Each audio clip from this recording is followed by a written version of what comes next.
Straight up believe. Monitoring is definitely the tool of the devil. It allows you to go against the will of God. If it's somebody's will to do something, and you read their mind to try to stop it, that's fucking with free will. Like if I wanted to get a job, but you tell them not to hire me. Oh, wait. Oh, you're hiring?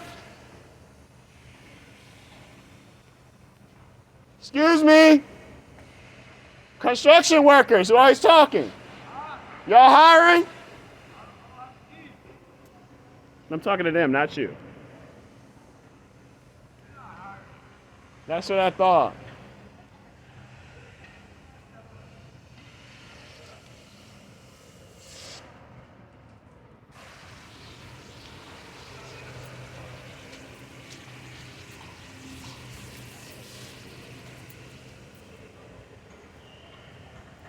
Let me see, are they hiring?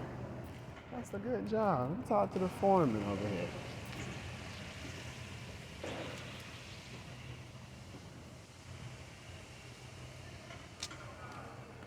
Oh, I don't want to hear.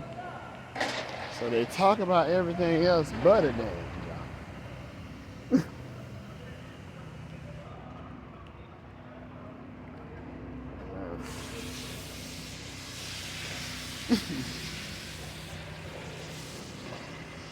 Oh. Oh. I don't want to ever hear that shit.